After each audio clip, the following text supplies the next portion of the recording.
JDU के प्रत्याशी जयवर्धन यादव लड़े थे, उनको 30,000 वोटों से आपने पटकनी दी। कैसा लगा जीतने के बाद, जब पहली बार आप विधायक बने, जीते? नहीं, हम लोग को चुनाव के दौरान ही ये पता था, ये यकीन था कि भारी बहुमत से हम लोग चुनाव जीतेंगे। और वो असल में 32,900 था, लेकिन जब अनाउंसमेंट हुआ तो हमने देखा कि कई एक सीट पर, केवल पालीगंज में नहीं, कई एक सीट पर जो अनाउंसमेंट हुआ उसमें 2,000 की कमी कर दी, तो अभी 30,900 का वो मार्जिन दिखाया गया। देखिए, बिहार की जनता में एक बड़ा बात चल रहा है। जनता कह रही कि भाई, महागठबंधन जब विपक्ष में रह करके इतना काम करवा सकता है, लेकिन अब महागठबंधन के का जो डर है उनको 400 से बढ़ा करके 1100 करना पड़ा। तो शायद ही कोई मीडिया है जो देश के किसी भी हालात के लिए सरकार से सवाल कर रहा। कोई मीडिया ऐसा नहीं। प्रधानमंत्री कोई सड़क पे चलता हुआ लोफर नहीं। आप बहुत बेहुदे तरीके से दीदी वो दीदी कह रहे हैं, तो ऊपर से प्रधानमंत्री का ही हम कह दिए तो आप डिप्टी सीएम में फंसे हुए हैं। यही कर रहे हैं। सबको पता है कि मोदी जी ड्रामा कर रहे हैं। चाइना से लौटे हैं, वहां जाकर के पप्पी झप्पी की इनकी विदेश नीति है। नमस्कार, जोहार, मैं विवेक कुमार, आप देख रहे हैं ओबीसी टाइम्स। फिलहाल हम बिहार के पटना में हैं। पटना में बातचीत होगी बिहार के विधानसभा चुनाव पे, यहाँ का सियासी माहौल क्या कहता है।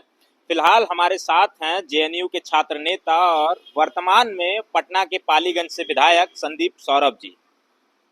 ये छात्र संघ की राजनीति से अपने करियर की शुरुआत करते हैं, फिर 2020 में विधानसभा चुनाव में उतरते हैं, पहली दफा चुनाव लड़ते हैं और विजयश्री इनके हाथ लगती है। बातचीत करेंगे।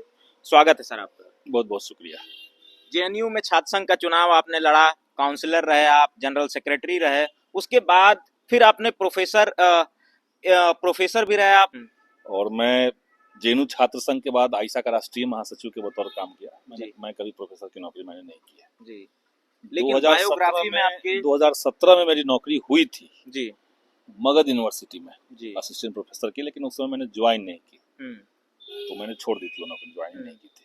पॉलिटिक्स में ही रुचि थी आपकी? हाँ, मैं उसके बाद भी आइसा में काम करता रहा, राष्ट्रीय महासचिव रहा, और 2020 में बिहार विधानसभा में पालीगंज सीट से हम चुनाव लड़े और जीते जी। अच्छा, माले जैसे पार्टी से चुनाव लड़ना और पहली बार में जीत जाना, ये माले के संघर्ष की बदौलत था या आपने खुद मेहनत की क्षेत्र में? नहीं, देखिए, जिस इलाके से हम चुनाव लड़े वो मेरे लिए नई जगह थी जी। वहाँ के हम रहने वाले नहीं थे, लेकिन जनता ने बहुत ज्यादा मान सम्मान दिया, आशीर्वाद दिया, और हम लोग चुनाव लड़े, जीते, और 5 साल से हम वहाँ पे काम कर रहे हैं जी। तो वहाँ पे चुनाव, चूंकि वहाँ पे माले का एक मजबूत वो आधार वाला जगह है जी, तो वहाँ पे 2005 में 2 चुनाव बिहार विधानसभा के माले ने अकेले भी जीता था जी, पालीगंज सीट। अच्छा, उस समय जेडीयू के आपके सामने जेडीयू के प्रत्याशी जयवर्धन यादव लड़े थे, उनको 30,000 वोटों से आपने पटकनी दी। कैसा लगा जीतने के बाद, जब पहली बार आप विधायक बने, जीते? नहीं, हम लोग को चुनाव के दौरान ही ये पता था, ये यकीन था कि भारी बहुमत से हम लोग चुनाव जीतेंगे जी। और वो असल में 32,900 था, लेकिन जब अनाउंसमेंट हुआ तो हमने देखा कि कई एक सीट पर, केवल पालीगंज में नहीं, कई एक सीट पर जो अनाउंसमेंट हुआ उसमें 2,000 की कमी कर दी गई, तो अभी 30,900 का वो मार्जिन दिखाया गया। फिलहाल भी आप पालीगंज से ही चुनाव लड़ेंगे? हाँ, यही पार्टी का फैसला है, हम लोग वहीं से लड़ेंगे फिर जी। अच्छा, माले के संघर्ष को देखते हुए, राजनीतिक इतिहास को देखते हुए तमाम बातें होती हैं। अब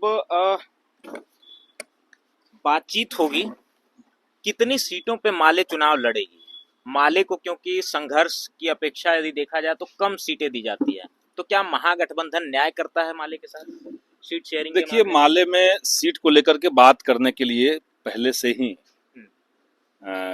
जो हमारे सीनियर नेता हैं वो तय है, तो वही लोग बात करते हैं। महागठबंधन की बैठक होती है, मैं तो उस जगह पे नहीं हूँ कि हम लोग कितने सीट पे लड़ेंगे, लेकिन इतना जरूर है कि हमारी पार्टी ने 40 सीटों का एक लिस्ट दिया है और वो बातचीत करके पार्टी के लोग तय करेंगे कि उसमें कितने सीट पर बातचीत होगी फाइनल। हम लोग, देखिए, सीट से ज्यादा हमारा ध्यान इस बात पे है कि बिहार में 20 साल से एनडीए की सरकार है, लेकिन बदलाव की आड़ में जो चीजें छिपाई जा रही हैं वो है बिहार में भयानक गरीबी। गरीबी का हालत ये है कि बिहार में 10,000 से नीचे आमदनी अगर देखें आप तो लगभग 63% परिवार ऐसे हैं जिनकी मासिक आमदनी 10,000 से नीचे है। 63%। और 10,000 आमदनी का क्या मतलब है कि उस परिवार को 10,000 कम पैसे में चलना है। उसमें प्राइवेट स्कूल का फीस देख लीजिए, जो शिक्षा की स्थिति है, उसमें रसोई गैस की कीमत देख लीजिए, उसमें डीजल पेट्रोल का कीमत देख लीजिए। भयानक महंगाई के बीच में बिहार में भयानक गरीबी। तो ये 20 साल की सच्चाई है। एक भी कल कारखाने नहीं है, जिसको सामान्य मजदूरी भी करना है उसको बिहार छोड़ के जाना है। तो भयानक पलायन। अच्छा, कम्युनिस्ट पार्टी लगातार इन मुद्दों को उठाती रहती है सदन के अंदर भी, लेकिन फिर भी बिहार की जो सूरत है वो बदलती हुई नजर नहीं आती है। नहीं, कम्युनिस्ट पार्टी उठाती है, कम्युनिस्ट पार्टी लड़ती है, पूरा विपक्ष लड़ता है, तब जाकर के कुछ चीजें बची रहती हैं। जैसे एक उदाहरण हम आपको बता रहे हैं, बिहार में जब बिजली का निजीकरण हुआ तो बहुत तेज रफ्तार से गरीबों के जो चूल्हे थे, वो बिजली बिल ज्यादा होने के चलते चूल्हे कम होने लगे, बंद होने लगे। उसमें उसमें जो भोजन पकने वाला था वो कम हो गया। मतलब गरीब बड़ी क्राइसिस में थे। हम लोगों ने मांग की कि 200 यूनिट सरकार बिजली मुफ्त कर दे, ताकि जो छोटे गरीब परिवार हैं, जो एक झोपड़ी में लोग रह रहे हैं लेकिन बिजली बिल से तबाह है, तो उनको रिलीफ मिले। दलित समाज जो है, अति पिछड़ी जातियों के जो लोग हैं, जो पिछड़े समुदाय के गरीब लोग हैं, इन सब लोगों को 200 यूनिट बिजली मुफ्त मिले। तो हम लोग लड़ रहे हैं, लेकिन सरकार को अंत में बाध्य होकर करना पड़ा। तो विपक्ष में रह करके भी हम लोग मुद्दा उठा करके क्लिंच करा रहे हैं। जैसे आप देखिए, बिहार की जनता में एक बड़ा बात चल रहा है। जनता कह रही कि भाई, महागठबंधन जब विपक्ष में रह करके इतना काम करवा सकता है, इतनी सारी इतने लाख बहालियां करवा सकती है महागठबंधन के लोग, महागठबंधन के दबाव के चलते, जैसे भी डर के चलते, चुनाव में हार के चलते नीतीश कुमार को 125 यूनिट बिजली मुफ्त करना पड़ा। जो पेंशन था 400 रुपए, जो 20 साल से 400 था, लेकिन अब महागठबंधन के जो डर है, उनको 400 से बढ़ा करके 1100 करना पड़ा। तो हम विपक्ष में रह करके जब इतना काम करा सकते हैं, तो सरकार में आएंगे जब, तो सोचिए कितना होगा। तो ये जनता के बीच में एक मैसेज है। अच्छा, जिस तरीके से आप लोग लगातार सवाल सरकार पर उठाते हैं, एनडीए गवर्नमेंट पे उठाते हैं, अगर सरकार महागठबंधन की इस बार बनती है तो क्या आरजेडी से भी सवाल होगा, कांग्रेस से भी सवाल होगा? देखिए, जो भी सरकार में रहेगा सवाल उसी से होना चाहिए। और आज के समय का क्राइसिस यही है। राष्ट्रीय परिदृश्य में अगर आप देखें तो शायद ही कोई मीडिया है जो देश के किसी भी हालात के लिए सरकार से सवाल कर रहा हो। कोई मीडिया ऐसा नहीं है। मुख्य धारा की मीडिया की हम बात कर रहे हैं, बाकी जो सोशल मीडिया और जो और चैनल है नीचे, उनसे तो उनकी तो सरकार तक कोई पहुंच ही नहीं है। तो एक तरफा शासन चलाना ये देश में हो रहा है। ये परिस्थिति बदले हम लोग चाहते हैं। तो निश्चित तौर से जब सरकारें बदलेगी तो आने वाली सरकार जो महागठबंधन की, वो जवाबदेह सरकार होगी। दुनिया में ऐसा कभी नहीं हुआ कि कोई 11 साल तक प्रधानमंत्री हो और एक सिंगल प्रेस कॉन्फ्रेंस न किया हो। कहीं कोई उदाहरण नहीं है, लेकिन हमारे देश में है। तब भी लोगों को लग रहा है कि वो कितना बोलता है। वो एक तरफा बोलता है, वो अपनी मन की बात कहता है, लेकिन जनता के मन में क्या चल रहा है उसका कोई परवाह नहीं है।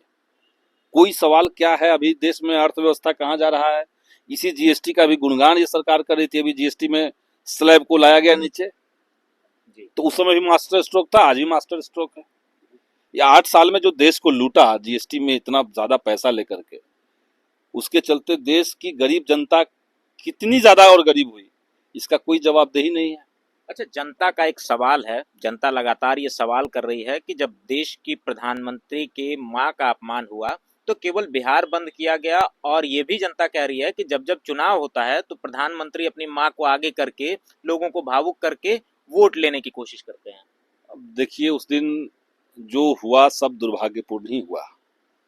भाजपा की राजनीति किस लेवल तक नीचे जा सकती है, ये भाजपा के लोग भी नहीं सोच सकते। यही प्रधानमंत्री है जो सोनिया गांधी के लिए, बाकी अन्य महिला नेताओं के लिए किस तरह का शब्द इस्तेमाल करते रहे मंच से। प्रधानमंत्री कोई सड़क पे चलता हुआ लोफर नहीं है, वो प्रधानमंत्री एक संवैधानिक पद है। और वहां से अगर आप कह रहे हैं किसी को जर्सी गाय, किसी को आप कह रहे हैं कांग्रेस की विधवा, किसी को कह रहे हैं 50 करोड़ की गर्लफ्रेंड, कह के हंस रहे हैं, दांत निपोड़ रहे हैं। आप बहुत बेहुदे तरीके से दीदी ओ दीदी कह रहे हैं। तो वही प्रधानमंत्री आज ये ढकोसला करने लगे कि मेरी माँ को गाली दे दिया गया है, रोने लग जाएं। उनके 5 जो नेता हैं वो आंख में ग्लिसरीन लगा के वो भी रोना शुरू कर दें। तो ये तो शुद्ध तरीके का ड्रामा, नौटंकी ये चल रहा है देश के अंदर। नहीं तो यही प्रधानमंत्री ने कहा था कि वो नॉन बायोलॉजिकल है। नॉन बायोलॉजिकल का मतलब होता है वैसा आदमी जो जैविक प्रक्रिया से जन्म न लिया हो, वो अपने माँ के गर्भ से जन्म नहीं लिया, वो अवतरित हुए हैं। अब मोदी जी के भक्त वाह मोदी जी वाह करते रहते हैं इस बात पे। तो सबसे बड़ा अपमान तो आपने उसी दिन किया जब आपने कह दिया कि आप अपनी माँ के गर्भ से जन्मे ही नहीं। तब तो आपको नहीं लगा। मोदी के साथ रहने वाले लोग या मोदी जी जिस तरह के लोगों को फॉलो करते हैं ट्विटर पे, सोशल मीडिया पे, उनकी जो भाषा होती है, जिस तरीके से महिलाओं को सोशल मीडिया में खुलेआम रेप थ्रेट करते हैं, तब तो आपको कुछ नहीं लगा। और वो सब बात छोड़िए, जिस दिन बंद था बिहार में, उस बंद के दिन भाजपा के लोगों ने सड़क पे आम जनता के साथ कितनी मां बहन की गाली गलौज किया गया, वहां पीटा गया, महिला शिक्षिका के साथ दुर्व्यवहार किया गया, लिंचिंग कर दी गई उसकी। तो वो किसी की मां नहीं है। तो भाजपा असल में डरी हुई, सहमी हुई और बौखलाई हुई पार्टी है। अब बिहार में जब लाखों की संख्या में सड़क पर उतर करके लोगों ने कह दिया कि भाई ये सरकार जो है वो वोट चोर है, इसको गद्दी छोड़ना होगा, तब इनको विदेश से लौटने के बाद लगा कि अब क्या करें, चलो माँ की गाली वाला कुछ कर लेते हैं। ये पूरी तरीके से फ्लॉप शो था। और बिहार जैसे राज्य में इस तरह का घटिया राजनीति करने के लिए बिहार की जनता केवल उन पे हंस नहीं रही है, बौखलाई हुई भी है। और सबका हिसाब चुनाव में लोग निकालेंगे। अच्छा, बिहार में या बीजेपी जो है संस्कारी पार्टी अपने आप को कहती है, लेकिन बीजेपी के जो बिहार के प्रदेश अध्यक्ष हैं उनका बयान सुना जा सकता है, वीडियो में कहते हुए नजर आते हैं हम गाली की पूरी डिक्शनरी है, ऐसी ऐसी गाली देंगे जो आप सुने नहीं होंगे कभी। उसके बाद जो उप मुख्यमंत्री हैं बिहार के, सम्राट चौधरी जी, वो कहते हैं कि मैं एक नेता को इतनी गाली दिया कि मैं नेता बन गया, हर जगह मीडिया में पूरा सम्राट चौधरी ही चलने लगा। तो क्या आने वाले समय में भारतीय जनता पार्टी ऐसे लोगों को मुख्यमंत्री का चेहरा बनाएगी, या मुख्य चेहरे के तौर पे बीजेपी कब तक रखेगी, निकालती क्यों नहीं? नहीं निकालेगी बीजेपी। तो ऊपर से प्रधानमंत्री का ही हम कह दिए, तो आप डिप्टी सीएम में फंसे हुए हैं। ऊपर से लेकर के नीचे तक, चूंकि इनकी जो विचारधारा है वही महिला विरोधी है।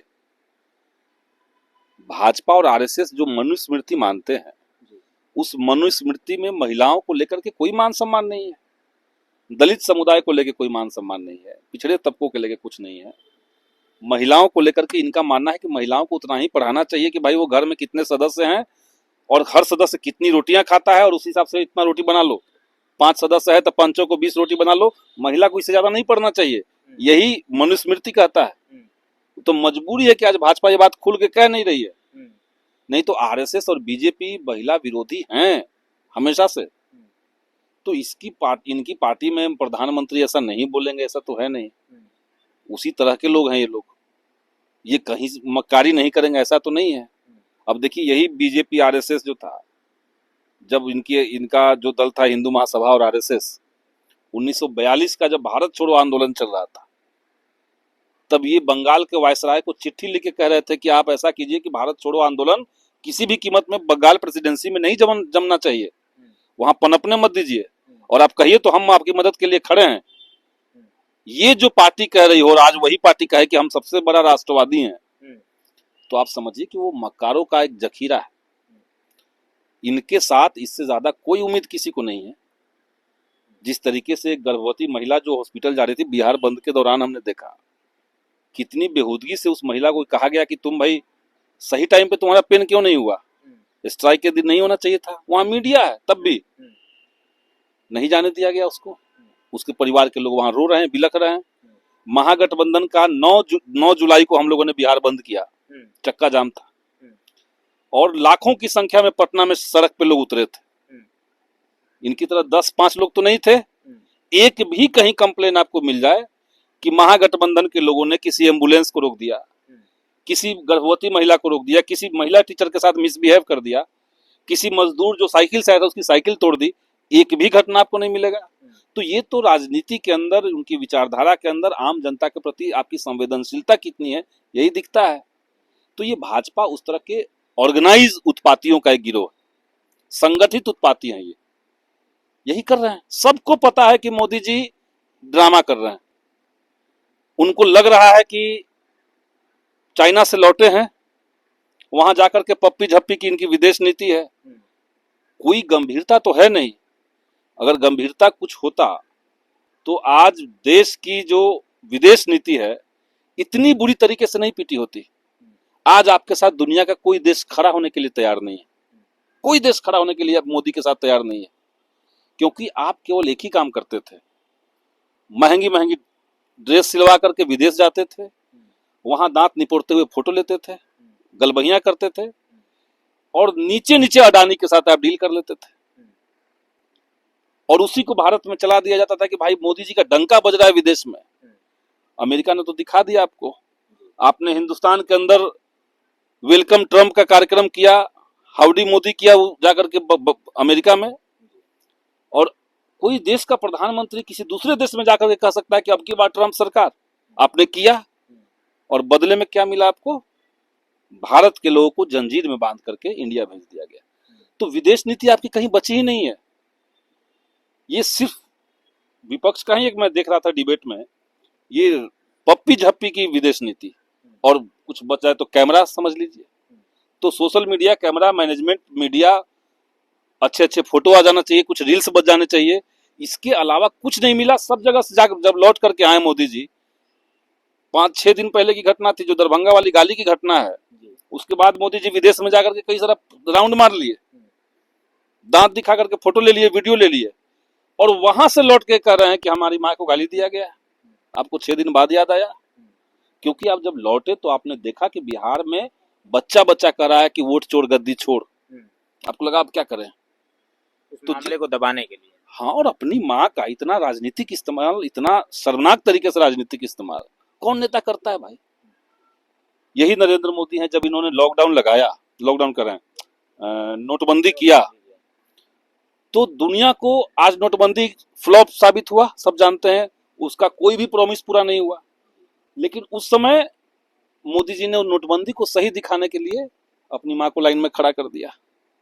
बीच में अनाउंस कर देते हैं कि हमारी माँ दूसरे घर में बर्तन मांजती थी, हमको वोट दीजिए, इसके चलते वोट दीजिए। हमारी माँ लाइन में खड़ी है, इसके चलते हमको वोट दीजिए। अब करें हमारी माँ को गाली दिया गया इसलिए हमको बिहार में वोट दीजिए। तो ये वोट की राजनीति के लिए आप अपने आप को कितना नीचे गिराएंगे? अब कोई लकीर नहीं बचा है राजनीति में। बीजेपी ने 11 साल में सारे लकीरों को खत्म कर दिया। सारे संवैधानिक संस्थान ध्वस्त हो चुके हैं। सारे विश्वविद्यालयों के अंदर गुंडे मवाली किस्म के लोगों को प्रोफेसर बना दिया गया है, क्योंकि वो भाजपा और एबीवीपी में, आरएसएस में काम करते थे। गोरक्षा दल में वो लोगों के साथ मारपीट करते थे, इसलिए उनको यूनिवर्सिटी में भेज दिया गया। ये देश की स्थिति बनी हुई है। अच्छा, आखिरी सवाल आपसे रहेगा, बिहार में अगर इंडिया गठबंधन की सरकार बनती है तो आप किस तरीके से पलायन रोकेंगे, कैसे रोजगार देंगे लोग? देखिए, ये बड़ा गंभीर सवाल है और हम लोग चाहते हैं कि ये हो। इसके बगैर आप बिहार में कुछ ढंग का कर ले जा पाएंगे, ये संभव नहीं है। आप लोगों से अंधाधुंध टैक्स लेकर के, सब चीज महंगा करके कुछ पुल पुलिया बना सकते हैं, लेकिन जब तक बिहार के अंदर ठोस इंफ्रास्ट्रक्चर खड़ा नहीं करेंगे तब तक होगा नहीं। तो इसके लिए हम लोग का तो प्लानिंग है, क्योंकि समाज का सबसे गरीब तबका आज जो है वो मतलब निहायत ही बेबस स्थिति में, और हम लोग उसी तबके की राजनीति करते हैं। उसी के हितों को कैसे सत्ता तक ले जाना है, इसी के लिए हम हैं। तो हम तो कोशिश जरूर करेंगे कि बिहार में कल कारखाने खुले, या जो पहले से चीजें चल रही हैं उसमें सुधार हो। जैसे एक उदाहरण के लिए बालू, अब ये जो बालू बिहार के अंदर जिस इलाके में हो रहा है, वो एक बहुत बड़े इलाके के लिए आजीविका का स्रोत बहुत लंबे समय से है, आज से नहीं। नीतीश कुमार से उनका कोई मतलब नहीं है, देश की आजादी से कोई मतलब नहीं है, वो सदियों से हैं। जो सोन के किनारे गांव है, उनका रोजी रोटी चल रहा था बालू से। अब अचानक से अगर सब जगह पोकलेन मशीन से बालू निकलने लगे तो सही बात है, मालिक को आसान पड़ेगा, जल्दी का काम हो जाएगा। लेकिन ये जो लाखों की संख्या में मजदूर, नदी के किनारे वाले जो मजदूर बेरोजगार हो गए, उसके चलते तो उसका क्या है? असल में ये सारी नीतियां इस तरह से चल रही है कि अमीरों के बीच में और गरीबों के बीच में जो आमदनी का खाई है वो बढ़ता रहे। जैसे उदाहरण के लिए आप सुन रहे हो, खूब देश जो है वो 5वीं इकोनॉमी हो गई, लेकिन ये माने सरकार संसद के अंदर जब बजट लेके आती है तो उस बजट को देख के कह दिया जाता है कि 5वीं बड़ी इकोनॉमी है, लेकिन वो जो जीडीपी है वो पर कैपिटा कितना जीडीपी है ये इंपॉर्टेंट है। एक व्यक्ति के ऊपर वो जीडीपी कितना है? हमारे यहाँ $94 है, चाइना में, जापान में वो $37,000 है, कुछ इस तरह का आंकड़ा। लेकिन जापान से हमारी जीडीपी ज्यादा कहलाती है, हम ज्यादा उससे बड़ी इकोनॉमी कहलाते हैं। तो अभी जो इंडिया की स्थिति है, असल में जीडीपी के नाम पे, डेवलपमेंट के नाम पे चीजें ऊपर ऊपर चल रही है। अडानी अंबानी कुछ के लोगों के पास पैसा है वहीं घूम रहा है और नीचे साफाचट। मोदी जी को जब भी लगता है जीएसटी लगाएंगे तो नीचे से लगाएंगे। जीएसटी का 70% पैसा जो है वो सबसे गरीब लोग भर रहे हैं और केवल 3% पैसा जो है वो अमीर लोग भर रहे हैं। 10% अमीर जो है जीएसटी 3% दिए और ये जो 40% गरीब है वो जीएसटी 70% दे रहा है। देश में कैसे नीतियां चल रही है। तो बिहार में जब महागठबंधन की सरकार आएगी तो अब नहीं कह रहे हैं कि सारी चीजों का समाधान हो जाएगा, लेकिन समस्या को सही जगह पर लोकेट करना, उसके लिए चिंतन करना, उसके लिए कुछ फॉर्मूला निकालना, ये होगा। क्योंकि हमारा ये विल पावर, अभी की सरकारों के पास ये विल पावर नहीं है, इच्छा शक्ति ही नहीं है। वो अभी जो कर सकते हैं वो यही कर सकते हैं। चूंकि अब एक राजनीति में एक बात और होती है, कहाँ 2005 से पहले कोई इकोनॉमी था, हम देखिए कितना का बजट लेकर के आए। ये कहाँ से बजट आता है? ये जो बिहार की 12 करोड़ आबादी है, इसी के श्रम का पैसा है वो, और वो क्रमशः बढ़ना ही बढ़ना है। आप सरकार में नहीं होते तब भी वो बजट बढ़ता, क्योंकि 20 साल तक अगर इतने करोड़ लोग काम कर रहे हैं तो उसके श्रम का पैसा, उसका जो निकलता है वो सरकार जो लेती है उससे जमा होता है वो पैसा। टेक्नोलॉजी बढ़ता है तो उससे पैसा पाते हैं। तो साइंस टेक्नोलॉजी का बढ़ोतरी, जनता का श्रम, ये सब मिलकर के जीडीपी बढ़ता है, इससे मिलकर के बजट बढ़ता है। अब सबको बेवकूफ बना रहे हैं बैठ करके मुख्यमंत्री की 5 साल 2005 से पहले क्या था जी, सब हम किए हैं। तो अच्छा, जब भी कंपैरिजन होता है वर्तमान की सरकार का, तो 2005 से पहले वाली गवर्नमेंट यानी लालू सरकार से ही क्यों होता है? क्या उससे पहले और सरकारें नहीं थी जिनसे कंपैरिजन हो सकता है? ये बहुत धूर्त बुद्धि है और इसी का एक ऑर्गेनाइज पार्टी भी बना बिहार में। उनको लगता है कि भाई जनसुराज जो बना, जनसुराज का क्या फॉर्मूला है? उनको ये लगता है कि 35 साल से बिहार बर्बाद हो रहा है। पहले लालू जी थे, फिर वो आए, फिर नीतीश जी आए। तो ये जो 35 साल है, जिसको आप कह सकते हैं कि एक तरह का बिहार की राजनीति में ओबीसी राजनीति। आलोचनाएं हो सकती हैं किसी भी सरकार की, वो चाहे लालू जी के समय की सरकार हो, चाहे आज की सरकार की बात हो, लेकिन ये 35 साल को टारगेट करके इससे पहले वाला जो बिहार है इसको छिपा लेना, ये एक मंशा दिखाता है। आप उस बिहार को याद ही नहीं करना चाहते हैं जिस बिहार में दलितों के पास, भूमिहीनों के पास, पिछड़े तबकों के पास, अति पिछड़ी जातियों के पास कोई मान सम्मान नहीं था, कोई सामाजिक हैसियत उनकी नहीं बनने दी जा रही थी। जहां कोई पिछड़ा दलित अगर सामाजिक हैसियत की बात करे वहां पर जनसंहार करवा दो, वो बिहार था। तो उस बिहार से तो कम से कम आगे बढ़ा, लेकिन उस बिहार पे बात नहीं करनी है, क्योंकि अगर उस पे बात करेंगे तो आज का जो फ्यूडल ताकत है, आज की जो सामंती ताकतें हैं, वो नाराज हो जाएंगी। इसलिए प्रशांत किशोर एक तरफा राग गा रहा है। 35 साल का बिहार, 35 साल का, 35 साल से पहले का बिहार भी तो बात कीजिए। अच्छा, ये प्रशांत किशोर नई पार्टी लेकर के आए हैं, रोजगार की बात कर रहे हैं, शिक्षा की बात कर रहे हैं, तमाम वादे युवाओं से कर रहे हैं, युवाओं को लुभाने की कोशिश कर रहे हैं। इनका कितना प्रभाव होगा? इससे नुकसान किसको होगा, इंडिया गठबंधन को या एनडीए गठबंधन को? नहीं, इनसे नुकसान क्या कहें, नई तरह की बात, एक नए तरह का, जैसे प्रशांत किशोर के बारे में हम देख रहे हैं कि नया क्यों है। नया इसलिए कि इस पार्टी में जो नेता है उनको पेमेंट मिलता है, या कहिए कि कम से कम 1000 लोग ऐसे एम्प्लॉय हैं वहाँ। किसी पार्टी में एम्प्लॉय तो नहीं है, कार्यकर्ता है, नेता है, कार्यकर्ता है, सब लोग हैं। किसी को वेतन तो नहीं मिल रहा है, लेकिन उनकी पार्टी में पेमेंट वाले लोग हैं। अच्छा, एक सवाल इस पे और रहेगा कि विपक्ष की तमाम पार्टियां हैं, जब वो जानती हैं कि प्रशांत किशोर को किसी एक दल द्वारा फंड किया जा रहा है, तो वो इस सवाल क्यों नहीं खड़ा करती हैं कि आखिर प्रशांत किशोर के पास इतना पैसा आ कहां से रहा है कि पानी की तरह पैसा चुनाव में बहा रहे हैं? अब ये भी मतलब विपक्ष करे, और किसी एक दल की तरफ से आ रहा है हम तो नहीं कह सकते हैं कहां से आ रहा है। ये तो वही बता सकते हैं कहाँ से आ रहा है, वो कौन सी राजनीति करना चाहते हैं। लेकिन हाँ, कुछ मुद्दे जो वो कह रहे हैं, जैसे वो शिक्षा की बात कर रहे हैं, वो रोजगार की बात कर रहे हैं, तो ये तो महागठबंधन इसके लिए न केवल बोला है, हम तो लड़ रहे हैं, बल्कि प्रशांत किशोर की पार्टी तो ऐसे बनी, जब शुरुआत में पार्टी बनी तो इन लोगों ने तो कहा कि हम लोग आंदोलनों पे यकीन नहीं करते हैं और हमारी पार्टी कभी आंदोलन नहीं करेगी। तो शुरुआत में आप यहाँ थे। उसके बाद जैसे ही बिहार में बीपीएससी का आंदोलन चला, आंदोलन को आपने गलत तरीके से हाईजैक करने की कोशिश की, युवाओं को निराश किया, लाठीचार्ज करवाया, खुद लापता हो गए। तो ये भी लोगों ने देखा। तो अभी नई पार्टी है, अभी जनता में काम करे, लोग समझ में आएगा। अभी नया नया जोश है और उस पार्टी पे उसका कितना कहाँ असर होगा, हम तो इस हमारे इलाके में हम देख रहे हैं। ये पूरा मगध जोन में, पूरा शाहाबाद जोन में, यहाँ पे तो कुछ भी नहीं उनका है। अब जो है, चूंकि मैनेजमेंट है, वो आदमी को डेटा ज्यादा समझते हैं, आदमी कम समझते हैं। तो डेटा का एक मैनेजमेंट है, तो उनको लग रहा है कि कुछ हम मैनिपुलेट कर ले जाएंगे। हमारे पास 500 मतलब पेमेंट पे काम करने वाले केवल लोग हैं, बाकी जो नेता हैं वो तो हैं ही। तो कुछ लोगों को ये जिला इंचार्ज, कुछ लोगों को वो जिला इंचार्ज, ऑर्गेनाइज तरीके से लोगों को कैसे करना है, कैसे करना। तो वो राजनीति में बेसिकली जो नया कल्चर सेट हो रहा है, जहाँ पे गरीबों के पास आने वाले समय में राजनीति में कंटेस्ट करने का उनके पास कोई मौका नहीं बचेगा, वो सब एस्टेब्लिश प्रशांत किशोर कर रहे हैं। आज से नहीं, बहुत पहले से, जब वो मोदी जी के लिए काम करते थे, नीतीश जी के लिए काम करते थे, इन लोगों ने तो कहा कि हम चुनाव मैनेज करवाते हैं।